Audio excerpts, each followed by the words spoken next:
Hi, it's Jonathan. This is the death of taste, but rest assured, I'm not going to kill taste. Taste is not dead, but I want to discuss what is going on with the process that we call taste and how that relates to sound and music, which is what I do, obviously. So I was thinking the best way to describe this is the adage of the frog getting thrown into a cold pot, a cooking pot filled with water, and the heat getting turned on. And so the frog, initially enjoys the warm water and is very happy about that. And then it gets warmer and it's luxuriating in the warm water. And of course, eventually, the water gets too hot and the frog, it gets very uncomfortable and wants to jump out, but it can't because it's already partially cooked, doesn't have the energy, and that's the end of the frog. And I'm wondering whether that kind of a process is actually happening to us culturally in the way in which we make the decisions which we call taste. Taste is largely an unconsciously derived process, and it's the process by which we decide what we're going to consume. I'll call that my definition for this video. So what does that mean? We consume, buy clothing, objects, books, music. Well, when it comes to food and music, we actually consume those things. We put them into our mouths, what we eat and drink, and sound goes into our ears directly in what we hear and what we listen to. Tonight, I'm in Amsterdam. I'm actually in my partner's place in the Jordaan, which is an old neighborhood in central Amsterdam, which is a bit like Brooklyn, where I've been living for the last 30-some odd years in New York City. And I've been coming here for a long time, and I've noticed all sorts of differences over the years. And one thing I've noticed is that there are certain places in this neighborhood that always have long lines out in front. One is an old Dutch place that serves a very good apple tart. And so I understand that what they make is really tasty, but there never were long lines there. Another place makes a gluten-free pastry, for example. Really long lines. I'm like, where is this coming from? Another thing that I've noticed is that the little tiny shops that used to dot the streets of Amsterdam that I used to love, they're largely all gone. Places that sold tribal art, weird clothing, music, just cool stuff. They're all gone. And in their place are an uncountable number of coffee places that all are basically the same with just this twist or that.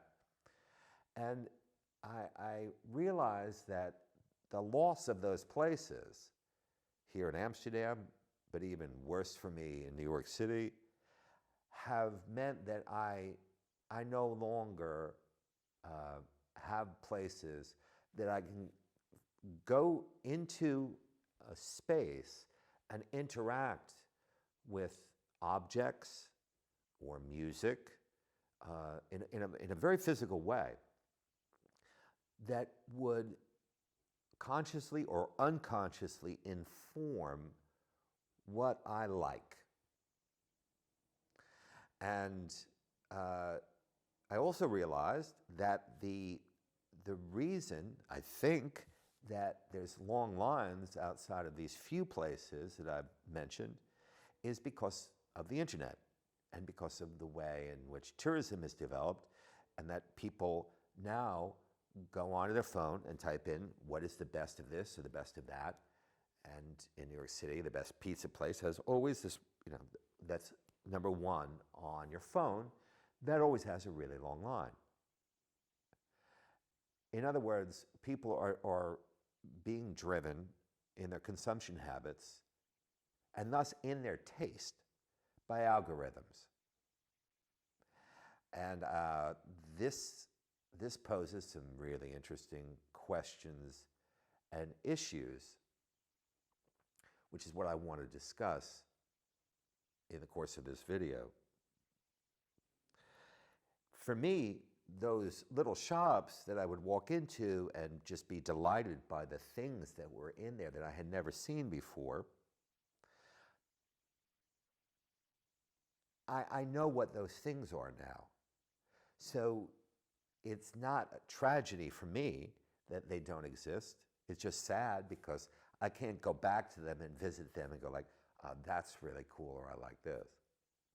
But let's say that you're a much younger person than me, and you've never been in a shop like that, and you have no idea that stuff like that exists.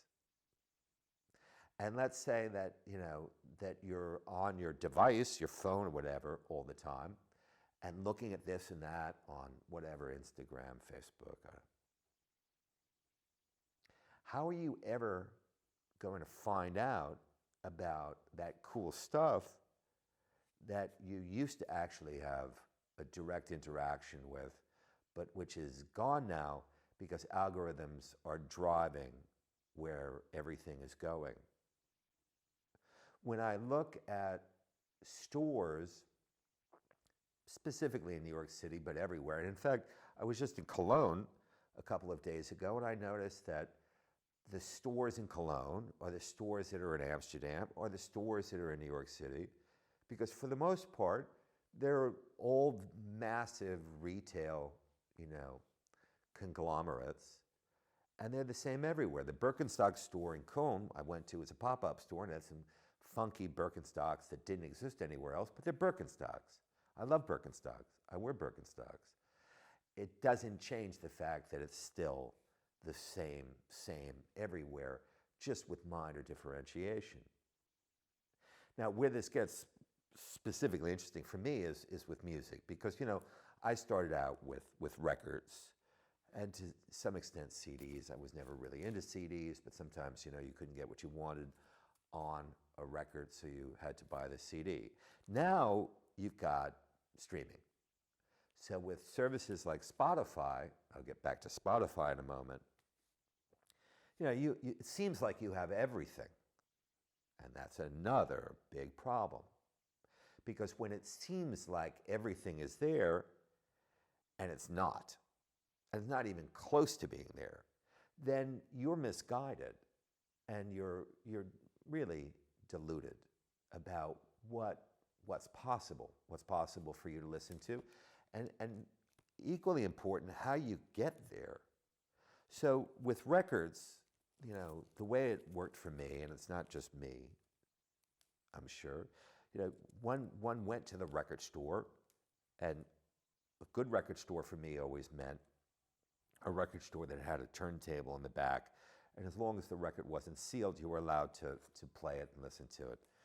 And if there was something interesting, you bought it, or you made note of it, and then maybe you'd see like, oh, if you really liked it, who else was on it, and what the label was, and you could triangulate and navigate off of that and find more things like that and go deeper and deeper and deeper. I know what you're thinking, and that is, Jonathan, that's just how algorithms work. Except they don't work like that. I use Tidal, which I would highly recommend you all consider using if you're going with things like Spotify or Bandcamp, Apple Music, because the sound quality of Tidal and Qobuz is much, much, much better. That's the subject for another video. I don't want to get deep into that. But Tidal, while it does, and I listen to Tidal quite a bit, provides me a lot of interesting, you might like this, it never gives me the quantum leaps that dealing with a physical medium has done. I never, for example, would have gotten into many of the genres of music that are my most prized, listening today, if I was working off of Tidal, for example. Because it never would jump out over the fence and into a new area. It just doesn't work that way. Algorithms work on the basis of large language models, and while that does obviously have applicability, not just with words, but with images, see, with AI and with music, there's something that is missing that no one's discussing. It's also very interesting in the subject of AI, and that is this: the human body, the basis of taste, like taste, what you put in your mouth taste. And, there's, people talk about good taste and bad taste, but there's taste that's like healthy taste and unhealthy taste. In Hindu, the Hindu system, gave us yoga. There's actually categories: sattvic taste, which is clean, healthy food that increases the energy of your body, both qualitatively and quantitatively; and tamasic taste, that would be like junk food. We all know about that documentary of the guy who eats McDonald's food for, I don't know, weeks or months, and it's like on the verge of dying. Well, our bodies and our minds can die or really suffer when our taste, which is conditioned as well as innate, when we consume things that are bad for us, bad taste. How does this relate to music? And specifically, like what I do with OMA and Fleetwood Sound? Well, one area that I think is of real importance has to do with good and bad sound, good and bad taste in sound. In the days of vinyl, you built a sound system that you could actually create the sound you wanted by choosing the speakers that had the sound you wanted, choosing the amplifier, choosing the turntable that had a certain sound, the tone arm, and even the cartridges. And I know people who would play this cartridge or that cartridge with a given genre of music because they really like the sound. You think this is crazy? Anyone who has a good wine collection, guarantee you they're not drinking their Chateauneuf de Pape or their Burgundies or Bordeaux out of styrofoam cups or out of the same glass. They're choosing specific glasses that are designed to improve the experience of drinking that specific wine. How does this relate to sound today? Well, if you're a consumer of Spotify, where you're listening to extremely poor quality MP3 compressed music files, and that's all you listen to, you do have a very wide choice of music to listen to. Probably there's a lot of stuff just in this crate that's not on Spotify at all.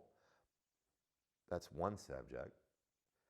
But more importantly, the quality of the sound isn't even up for discussion. It's like Spotify. Everyone listens to Spotify, so it can't be bad, right? The sound quality of Spotify is awful if you listen through a really good set of speakers, for example, good amplifier, good components. Why does that matter? Well, it's simple. If you like good food, you don't eat garbage. If you like to cook, you don't buy the worst quality ingredients, do you? You go shopping for the best quality ingredients you can possibly find. Because those ingredients, the quality of those ingredients, is going to have a direct relationship with the final outcome. How does the dish taste? How much pleasure are you getting from that food? good ingredients in means great experience in putting it in your mouth and eating it. It's the same with sound. It's the same with music. If we consume garbage, compressed music, music that may not be compressed, but that was made for the ecosystem of compressed sound delivery. So for example, I'm not going to name names, but the most famous female artist out there today, right now, I had someone come in, a young woman, and I gave her the controls to the sound system in our showroom and said, you play whatever you like. And this artist came up over and over, so I listened, heard a few things, and I realized that the entirety of this artist's output was engineered for the worst possible sound delivery systems, earbuds, car stereo, similar things, sound bars like this. And thus, when you played it back through a real system that gave you all the detail, the nuance, the dynamic, it wasn't there. So it was junk food expanded to the jumbotron sort of delivery system, and it wasn't pretty. It was really pretty frightening. Taste is what is guiding you in all these decisions about what you want to consume. It has a direct outcome in terms of your health, your physical health and your mental health. So being aware, being cognizant of the choices you make, of what's driving you towards the decisions. The platforms and the algorithms don't have bodies attached to them. They're simply agglomerating a herd of input, a herd mentality, and that's what you get. If you're not aware of that, you're the victim of it. If you are aware of it, you can take over the controls and start to make decisions which I think will be a lot healthier and a lot more enjoyable and rewarding for your life than simply being the victim of algorithmically driven taste.